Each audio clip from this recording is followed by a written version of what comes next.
Kan pada ibu saya. Bahkan Allah akan turunkan saat di dunia. Ayah saya meninggal saat saya masuk pesantren. Dan baiknya saya rasakan luar biasa.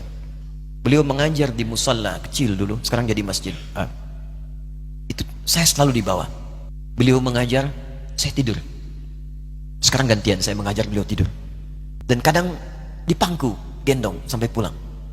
Saya pernah sengaja pura-pura tidur untuk ingin tahu apa yang dikerjakan ayah saya di jalan. Jaga betul supaya nggak bangun. Begitu saya disimpan di kasur dan bangun, diajak bercanda. Saya mau masuk pesantren, beliau nggak sempat ngantar. Saya bertemu, beliau menangis, peluk saya, minta maaf, nggak bisa ngantar ke pesantren. Saya belum mengerti apapun saat itu. Saya bertekad, insya Allah saya belajar dengan sungguh-sungguh. Sepekan 2 pekan saya dapat panggilan pulang. Saya tanya pada kakak saya yang ikut, sekarang ada di sini. Di mana ayah? Beliau nggak jawab. Sampai di Bandung, paman saya, beliau sekarang Sekom MUI Jawa Barat, langsung menyampaikan, nampaknya nggak akan terkejar sampai sana, mungkin sudah dimakamkan. Saya ngerti, paham saat itu bahwa beliau telah wafat. Maka saya pulang. Maghrib saya sampai, saya dapati ibu di ruangan tengah. Saya datangi, saya menahan tangis, tidak menangis sedikit pun untuk membahagiakan ibu saya. Saya datang, saya peluk, saya temani tidurnya. Itu pertemuan saya dengan ayah saya terakhir di mimpi. Saya bermimpi melihat sudah pakai kemeja, tersenyum, mendadahi saya. Sudah. Besoknya saya cari ke kamar, ternyata Allahu Akbar, apa yang selama ini saya pelajari di pesantren, kitabnya sudah ada di kamar semua, sudah disiapkan. Saya menangis saat itu. Saya bawa mushaf. Jadi bapak saya, ayah saya, itu bajunya pun saat wafat dibagikan kepada sahabat-sahabatnya. Bajunya, kitab-kitab ini dibagikan. Ibu saya menunjukkan kemudian ada jam yang nanti nak pakai. Saya bilang simpanlah. Saya bawa mushaf. Dengan mushaf itu saya duduk di ruangan tengah, saya menghadap ke kiblat dan saya mohon kepada Allah, ya Allah, saya tak punya kemampuan lagi membahagiakan ayah saya saat hidup di dunia, tapi mohon jadikan setiap huruf dalam Al-Quran ini, ya Allah, pahalanya mengalir untuk ayah saya. Begitu saya bacakan saat itu, tak bisa saya berhenti, dan tiba-tiba langsung masuk ayatnya, artinya, posisinya, nomornya, gak pernah berhenti, masuk. Saya bertekad ingin berbuat baik. Puncaknya saya sekolah. Ibu, ya Allah, saya ingin berbakti pada ibunda saya. Anda tahu apa yang terjadi?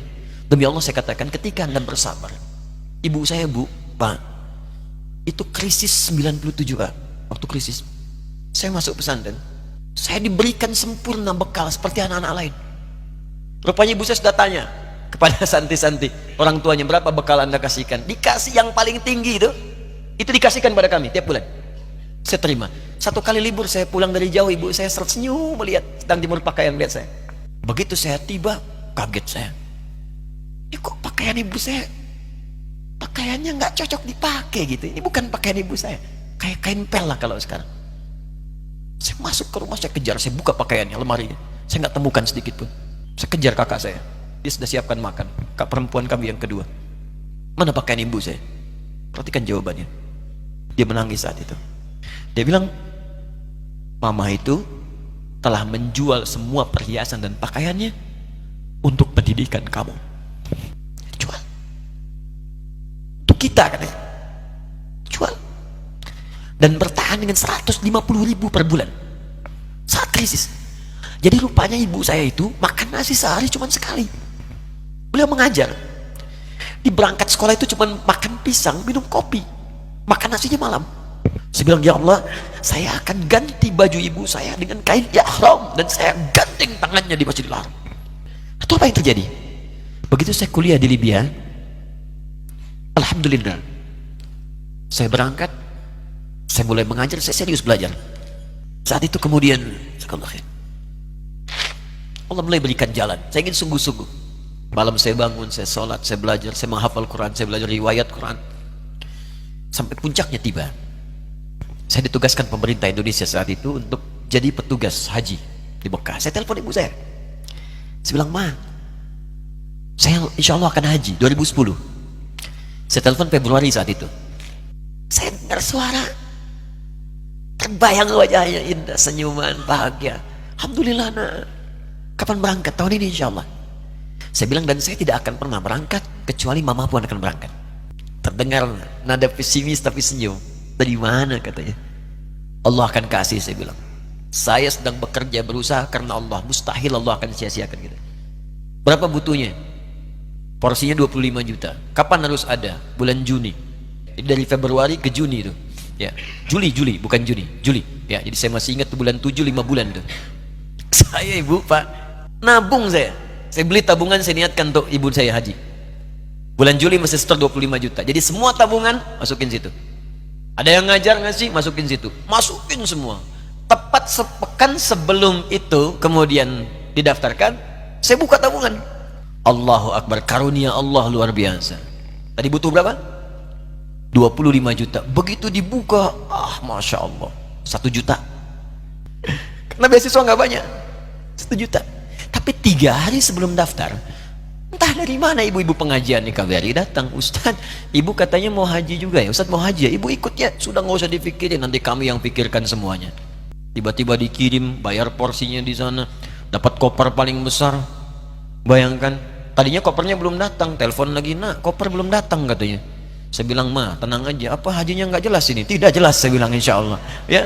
Nah cuman beritanya berbeda. Begitu saya telepon lagi, ma gimana bisa? Nah telah keluar pengumumannya. Kapan ma? 2013. Loh kan saya hajinya 2010, nggak bisa, harus 2010. Lihat kalimat ibunda saya. Nah, jangan pernah mengambil hak orang lain. Allah kasih 2013, alhamdulillah. Saya bilang, ma, kita tidak harus mengambil hak orang lain, tapi kita meminta kepada Allah yang memanggil kita. Boleh jadi Allah akan berikan tambahan kuota pada tahun ini. Doa lagi, minta, datang ke masjid. Tiba-tiba ada sidang oki di Istanbul saat itu, keputusan 1.000. Setiap ada 1.000 muslim, 1 kuotanya. Saat itu Indonesia dapat tambahan 22.000, termasuk ibu saya ada di situ. Ya, acara malam Al-Qadar 27 Ramadan, malam masih ingat betul, saya jadi MC dengan rektor pada saat itu. Saya nggak pernah bawa handphone, tiba-tiba handphone itu saya bawa, berbunyi kemudian telepon itu. Saya minta pada rektor izin, saya angkat dulu, diperkenankan. Saya kemudian ke belakang masjid, saya angkat. Tiba-tiba saya dengar suara sudah menangis. Nah katanya, kenapa ma? Alhamdulillah, mama bisa haji. Ternyata kuota itu termasuk ibu saya.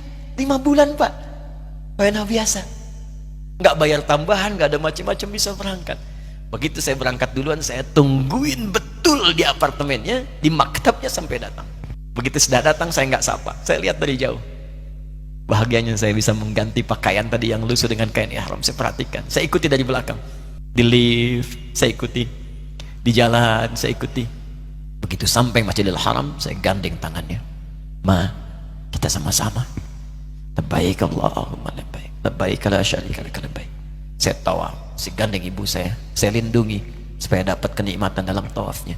Begitu saya rasakan bagaimana Sayyidah Hajar bekerja keras untuk Ismail. Saya balas di situ, saya gandeng tangan yang kanan, saya minta pada Allah, muliakan ibu saya ya Allah, muliakan ibu saya, muliakan, berikan saya kesempatan membahagiakannya. Cuman yang kanan digandeng, yang kiri kosong, karena sudah tidak ada.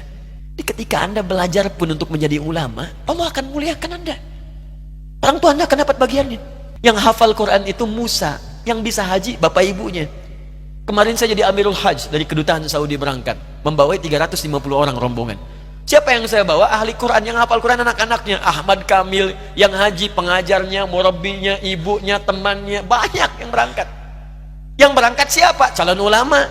Dijadi ulama itu, jangankan sudah jadi, kalau benar caranya, baru bergerak pun Allah pasti akan jaga. Kalau benar caranya.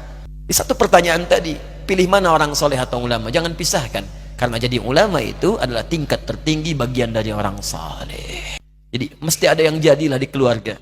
Pilih satu, mungkin ahli Quran, 2 ahli hadis, yang lain dunia, tapi dunia diniatkan membantu ibadah. Jadi arsitek buat bangun masjid, bangun pesantren, pahala banyak. Insya Allah akan dibuka oleh Allah, insya Allah.